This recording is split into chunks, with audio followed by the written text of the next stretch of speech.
హౌస్లో మొదలైన నామినేషన్ ప్రక్రియ. ఇమ్యూనిటీ పొందిన Suman and Tanuja.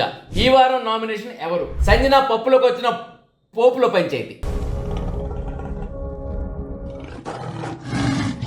Hi hello నమస్తే, నేను మీ ఎస్ఎస్ పట్నాయక్. చూస్తూనే ఉండండి పెమ్స్ టీవీ. షేర్ చేయండి, లైక్ చేయండి, సబ్స్క్రైబ్ చేయండి, గంట సింబల్ని కొట్టడం మర్చిపోకండి. ఎందుకంటే అడ్వాన్స్డ్ అప్డేట్స్ మీ సెల్ ఫోన్లోకి తొందరగా రావడం కోసం మీరు గంట సింబల్ని టచ్ చేయండి. ఎందుకంటే నేను ఎంత అడ్వాన్స్గా చెప్తున్నానో మీరు ఒక్కసారి, మీకు తెలుసు మీరు ఫాలో అవుతున్నారు, మరి ఫాలో అవనాలో ఇంకొకసారి వెనక్కి వెళ్ళి మన యూట్యూబ్ హిస్టరీ చూస్తే, ఆ డేట్స్ చూస్తే, టైమింగ్ చూస్తే కూడా మీకు అర్థమవుతుంది మనం ఎంత అడ్వాన్స్గా ఉన్నాము. ఎనీహౌ మనం ఈ సోది అక్కడ ఆపేసి కొత్త సోదులోకి వచ్చేద్దాం. ఇక హౌస్లో మొదలైన నామినేషన్ ప్రక్రియ. ఎందుకంటే 3 వారాలు అయిపోయింది. ఫస్ట్ వారం, సెకండ్ వారం, థర్డ్ వీక్ 3 ఎలిమినేషన్స్ అయిపోయి. 3 ఎలిమినేషన్స్ అయిపోయిన తర్వాత ఇప్పుడు మరి 4వ వారానికి మరి కొత్త ఎలిమినేషన్ ఒకటి ఉంటుంది కదా. ఈ వారం ఎలిమినేషన్ ఎవరు? ఈ వారం ఎలిమినేట్ చేయడానికి నామినేషన్స్ జరుగుతున్నాయి. ఈ నామినేషన్ ప్రక్రియలోని భాగంగా ఏంటంటే బిగ్ బాస్ టాస్క్లు మొదలు పెడతారు. ఈ టాస్క్లు ఏంటంటే విచిత్రంగా ఉంటాయి. ఎప్పుడు కూడా మనం ఊహించినట్టు ఏది ఉండదు. బిగ్ బాస్లో కూడా వాళ్ళు కూడా ఊహించలేరు. అసలు మనం అంతా ఊహించినట్లయితే ఆ ఊహకు అందని విధంగా ఇంకోలాగా ఉంటుంది. అబ్బాయి ఈసారి గట్టిగా ఉంటుంది అనుకుంటే తుస్సుగా కూడా ఉంటుంది, ఒకసారి తుస్సుగా ఉంటుంది అనుకుంటే ఆ తుస్సుదే పిచ్చి స్టేజ్లో ఉంటుంది, పిచ్చిగా ఉంటుంది. ఎనీహౌ ఈరోజు ఇప్పుడు ముగ్గురు ఆల్రెడీ 15 మందిలో ముగ్గురు వెళ్ళిపోయారు. 12 మంది ఉన్నారు. 12 మందికి కొత్తగా దివ్య యాడ్ అయింది కాబట్టి మొత్తం 13 ఉన్నారు. ఈ 13లోని నామినేషన్ ఎవరు? ఈ 13లో డెమాన్ పవన్ అనే వ్యక్తి నామినేషన్లో ఉండడు. ఎందుకు అంటే డెమాన్ పవన్ వచ్చేసి కెప్టెన్గా ఉన్నారు హౌస్కి, కాబట్టి అతను నామినేషన్లకి ఇమ్యూనిటీ పవర్ ఉంటుంది.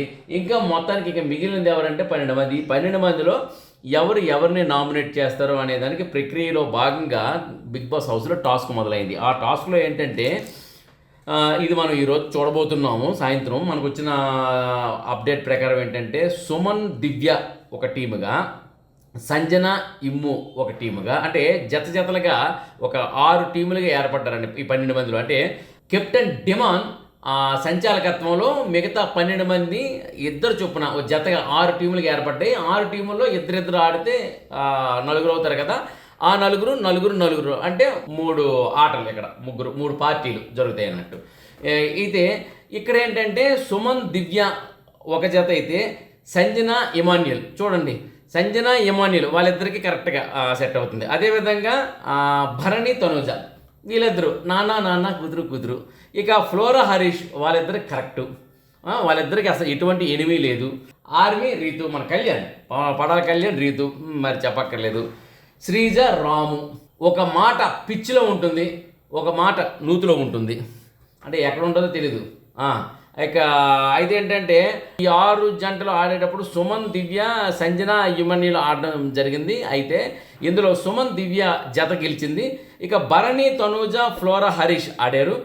మరి ఆ ఆర్మీ, కళ్యాణ్, రీతు వీళ్ళిద్దరు కలిసి శ్రీజ, రాముతో ఆడారు. మొత్తానికి ఈ 2 టీముల్లో కూడా విన్నర్స్ రేకన్ అయింది కొన్ని కారణాల వల్ల. అది నేను చెప్పాకనే మీరు చూస్తే బాగుంటుంది.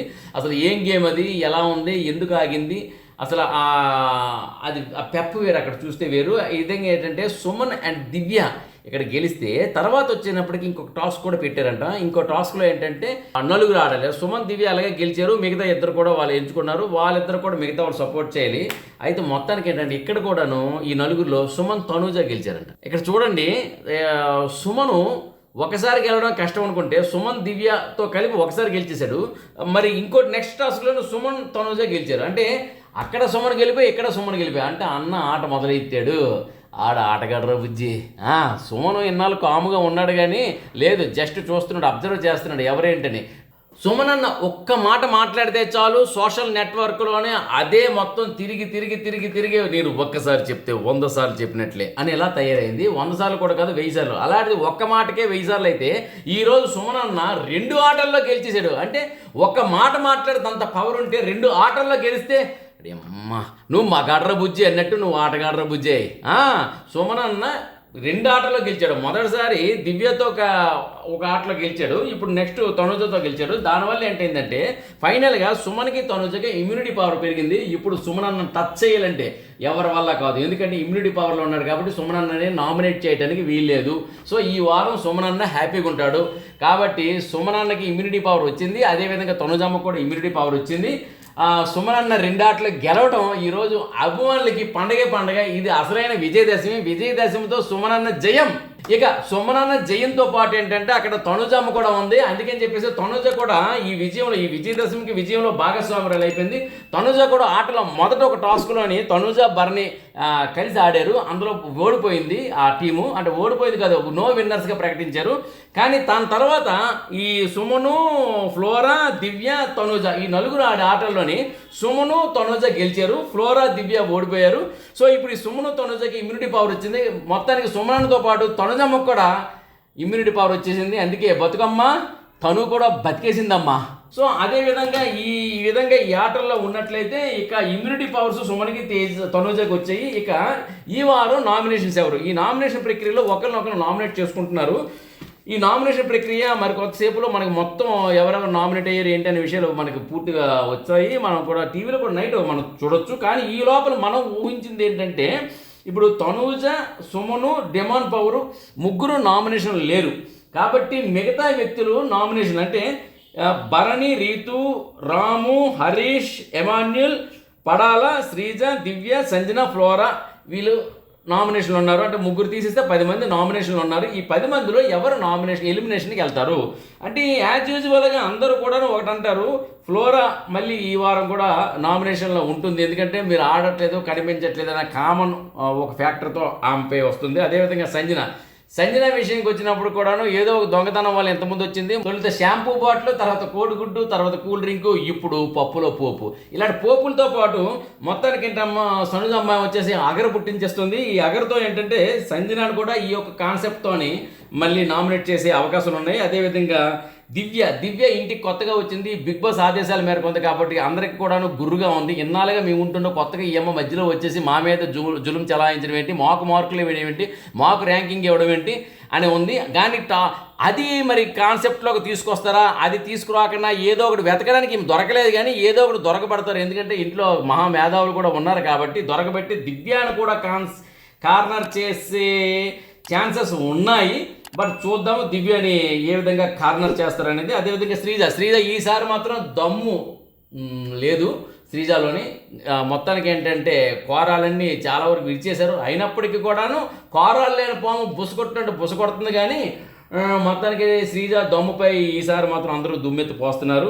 ఎందుకంటే ఇక ప్రియా మీద పోసారు, ప్రియా వెళ్ళిపోయింది, ఇప్పుడు మిగిలింది శ్రీజ. కాబట్టి శ్రీజ కూడా ఉండొచ్చు. ఇక పడాల కళ్యాణ్ చేతులు పట్టుకొని తిరుగుతున్నాడు కాబట్టి పడాలకి పడాలా అన్నట్టే ఉన్నారు. ఇక హరీష్ కూడా మౌనం ఉన్నది, ఇప్పుడిప్పుడే మౌనం వీడుతుంది. గ్రహణం విడిచిపెట్టిన చంద్రుడిలా తయారవుతున్నాడు. నున్నగా మొహం చక్కగా గుండుగా ఉంది, నవ్వుతో ఉంది. కానీ కలివిడిగా కలిసిమెలిసి తిరగట్లేదు. ఆయన కలిసిమెలిసి తిరిగితేనే బాగుంటుంది. మరి ఈ వారం ఆయన కలిసిమెలిసి తిరగలేదు అన్న కాన్సెప్ట్తో కూడాను నామినేషన్ ఆయనపై చేయొచ్చు. ఇక ఇమాన్యుల్ టచ్ చేయాలంటే కొంచెం భయపడాల్సిందే. ఎందుకంటే ఇమాన్యుల్ ఎవరితో కూడా ఈ వారం ఎటువంటి ఇచ్చేసుకోలేదు సరి కదా, తన క్యాప్టెన్షిప్ను కూడాను వెనక్కి ఇచ్చేశాడు కాబట్టి అతనిపై అందరికీ ఒక సింపతి ఉంది. వచ్చిన కెప్టెన్షిప్ పోగొట్టుకున్నాడు అని ఒక సింపతి ఉంది. ఇన్ ద సేమ్ డే ఏంటంటే తనకి ఈ వారంలోని దీనివల్ల అనేది వేలెత్తి చూపడానికి ఏమీ లేదు. ఒకవేళ అలాంటిది ఎవరైనా చూపించినట్లయితే వాళ్ళ నామినేషన్లకు వెళ్తారు, ఇది ఖాయం. నామినేషన్ నుండి ఎలిమినేషన్ కూడా వెళ్ళడం ఖాయం. ఎందుకంటే ఇమాన్యుల్కి మొన్న ఓటింగ్లో కూడా తను చెప్పే మాటల్లో అత్యధికంగా 91 వచ్చింది, రాత్రి చూశారు కదా. దానివల్ల అతను కిరీటాన్ని కూడా పెట్టారు. ఇంత కిరీటం సంపాదించిన వ్యక్తి కూడా వేలెత్తి చూపించారంటే ఆ కిరీటం వీళ్ళకు ముందు పొడిసేస్తుంది. తర్వాత వచ్చేసి రీతు మాత్రం ఉంటుందండి. ఎంత పిల్లగా కట్ అయినా రీతుకి కట్ అయిన పిలకలవే ఇంకో మిగతా ఉన్నాయి కాబట్టి రీతుకు మాత్రం ఈ వారం కూడా నామినేషన్లో ఉంటుంది. మరి ఎలిమినేషన్ విషయంకి వచ్చినప్పటికీ ఈ వీక్లో జరిగిన విషయాలు బట్టి ఆడియన్స్ చేసే ఓట్లు బట్టి ఉంటుంది కానీ నామినేషన్లో అయితే ఉంటుంది. సో ఇక రాము 100% ఉంటాడండి నామినేషన్లో. ఉండకపోతే ఉంటాడు. ఎందుకంటే రాము అనే మాట వల్ల ఏంటంటే తన మాటపై స్టాండర్డ్ లేకపోవడం వల్ల ఇద్దరు సోల్మేట్స్ అయిన తనుజాన్ని రీతు గొడవాడేసుకున్నారు. ఆ తర్వాత వచ్చేసి ఇక్కడ మళ్ళీ తనుజాన్ని సంజన గొడవ, ఇలా రకరకాల ఫ్లోరాకి సంజన మధ్య పెట్టాలని చూశాడు. ఆ తర్వాత అక్కడ కూడా వర్కౌట్ అవ్వలేదు. ఇతను పెట్టాలని చూశాడా పెట్టకూడదని చూశాడా అని కాదు కానీ ఇతను మాట మీద నిలబడలేకపోతున్నాడు. సో దానిపై ఏంటంటే ఇతనికి మాట స్టాండర్డ్ తీసుకునే గుణం లేదు కాబట్టి ఈ ఇష్యూతో మన రాముని కూడా నామినేట్ చేస్తారు. ఇక్కడ భరణి గారికి ఏంటంటే ఈయనకి నామినేట్ చేయడానికి కూడా పెద్దగా లేవు. ఇతను ప్రేమప్రదంగా చూసుకుంటున్న లాకెట్ను కూడా తిరిగి ఇచ్చడంతో సింపతి కూడా చాలా మందికి ఏర్పడింది. దీంతోనే భరణి గారికి లేదు కానీ సో మొత్తానికి ఏంటంటే ఇమ్యూనిటీ పవర్తో తనూజ, సుమను, డెమాన్ పవన్ ఈ ముగ్గురు నామినేషన్లో లేకపోతే మిగతా 10 మందిలో భరణి, ఇమాన్యుల్ మాత్రం నామినేషన్లో ఉండకపోవచ్చు. ఇక మిగిలిన 8 మందిలోని హరీష్, పడాల కళ్యాణ్, శ్రీజ, దివ్య, సంజన, ఫ్లోరా ఈ 8 మంది మొత్తానికి ఉండొచ్చు. 8 మందిలో 8 మంది ఉంటారా?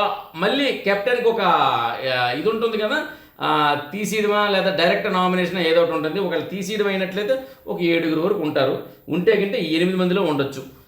సో ఆ విధంగా ఏంటంటే ఇక పంచాయతీ ఇందాక మాట్లాడుతూ మన సంజనమ్మ గురించి వచ్చింది. మొన్న షాంపూ ప్యాకెట్, తర్వాత కోడిగుడ్డు, తర్వాత కూల్ డ్రింక్, ఇప్పుడు పోపులో పంచాయతీ అని ఏదో సంజనకి పప్పులోకి పోపు కావాలి. ఈ పోపు కోసం ఏంటంటే తనుజతోనే పోపు కావాలని అడిగింది. నేను వేస్తానని చెప్పేసి తనుజ అంది. కాకపోతే తనుజ కాస్త చిరాగ్గా చెప్పడం కామన్, అది మొట్టమొదటి నుండి వస్తుంది. మరి ఆమె వేస్తానండి అనే తక్కువ, కొంచెం చిరాగ్గా టీవీ సీరియల్ దీంట్లో కొంచెం టీవీ ఎక్స్ప్రెషన్స్ ఎక్కువ వస్తున్నాయి ఆమెలోని. అదే నేను మొట్టమొదటి అనుకుంటున్నాను. కానీ ఆ విధంగా ఏంటంటే పోపు వేస్తామనే మాటే కొంచెం ఇటొక షాట్ ఎక్స్ప్రెషన్స్ వస్తుంటాయి కదా, ఆ విధంగా ఏంటంటే ఎక్స్ప్రెషన్స్ అయిపోయి ఆమెకి ఎక్కడో టచ్ అయ్యి నేను కూడా ఇంట్లో ఓనర్నేని నాకు అసలు రెస్పెక్టే లేదు అనే కోణంలో ఆమె ఏడుస్తూ మూల కూర్చుంది పోపు లేదని. కాబట్టి ఇది ఎలాగైపోయిందంటే పోపులో పంచాయతీగా మారిపోయింది. ఈ పంచాయతీ ఏంటంటే పోపు, గుడ్లో పంచాయతీ కాస్త పోపులో పంచాయతీ వారం అంతా కాన్సెప్ట్ దొరికేసింది. మరి ఈ పోపులో పంచాయతీ ఏమవుతుందో తెలియదు కానీ ఒక్క మాట వాస్తవం, నేను ఇక ఇబ్బంది పెట్టను తనుజ, నా కోసం నువ్వు కాఫీ మానేసావు కాబట్టి నేను ఇబ్బంది పెట్టను అని చెప్పేసి ఆయన తనుజ జస్ట్ మరుసటి రోజే ఈ పోపులో పంచాయతీ కోసం ఇబ్బంది మొదలైంది. తనుజ సంజనకి ఇబ్బంది పెట్టిందా, సంజన తనుజకి ఇబ్బంది పెట్టిందా, ఈ విషయాల్లో మీరు క్లారిటీ కావాలంటే మీరు ఒకసారి రాత్రికి చూడండి. చూసిన తర్వాత ఆ విధంగా నామినేషన్లో ఎవరు వస్తారో అప్పుడు మీరు చూసుకుని ఓటు వేయండి. మరి ఇంకా మిగతా విషయాలు మళ్ళీ చక్కగా చెప్పుకోవాలంటే రాత్రి మనం కొత్త ఎపిసోడ్ చూడాల్సింది. ఈ లోపల అప్డేట్స్ రావాల్సిందే. మీకు మరిన్ని అప్డేట్స్ మళ్ళీ మేము ఉంటాను. ఎనీహౌ ఇదండి ఈ పోపులో పంచాయతీ. ఈ పంచాయతీలోని మరిన్ని అప్డేట్స్ మళ్ళీ మీకు కావాలంటే మరి వెయిట్ చేస్తూ ఉండండి. మరిన్ని అప్డేట్స్తో మళ్ళీ మీ ముందు ఉంటాను. మీ ఎస్ఎస్ పట్నాయక్ చూస్తూనే ఉందండి పెమ్స్ టీవీ. లైక్ చేయండి, షేర్ చేయండి, సబ్స్క్రైబ్ చేయండి, గంట సింబల్ని కొట్టడం మర్చిపోవద్దు. ఎందుకు అంటే ఈ పోపులో పంచాయతీలన్నీ మీకు అడ్వాన్స్గా రావాలి కదా మరి.